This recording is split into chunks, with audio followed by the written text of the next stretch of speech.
નમસ્કાર, સંદેશ ન્યૂઝની ખાસ રજૂઆત સાથે હું છું જગદીશ। અમદાવાદમાં ભગવાન જગન્નાથની 139મી રથયાત્રાને હવે ઘડીઓ ગણાઈ રહી છે। સોમવારે ભગવાન નિજ મંદિર પરત ફરશે અને તેમની નેત્રોત્સવ વિધિ કરવામાં આવશે।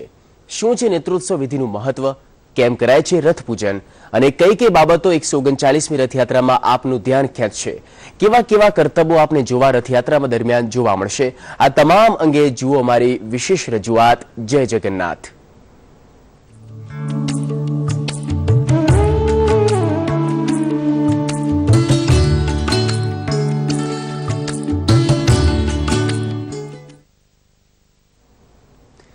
જળયાત્રા પૂર્ણ થઈ ચૂકી છે અને ત્યારબાદ યોજાય છે ભગવાનનો નેત્રોત્સવ।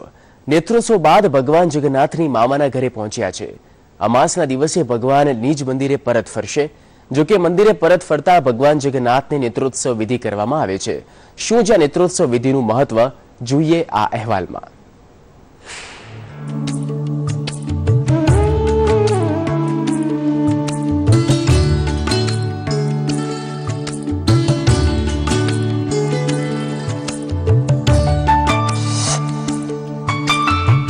મોસાળમાં આગમન।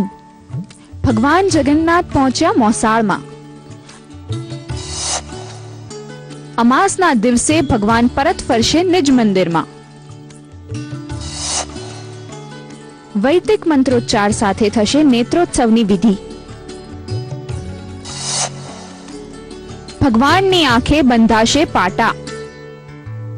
ભગવાન જગન્નાથજીના મંદિરે જલયાત્રા સંપન્ન થયા બાદ ભગવાન જગન્નાથજી મામાના ઘરે પહોંચ્યા છે। 15 દિવસ મોસાળમાં આતિથ્ય માણ્યા બાદ અમાસના દિવસે ભગવાન નિજ મંદિર પરત ફરશે।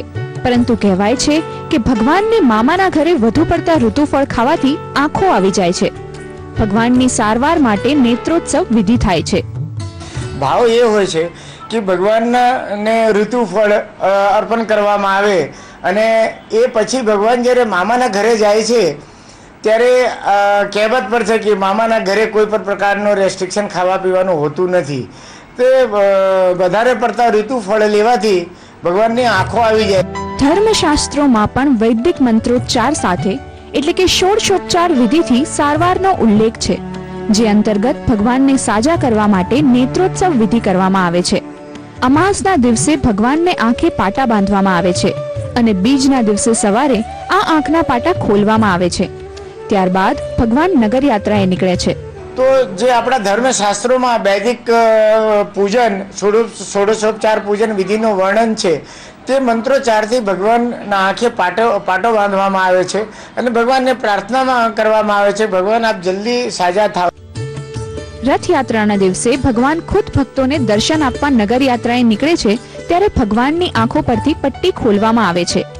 સંજય ટાંક, સંદેશ ન્યૂઝ, અમદાવાદ।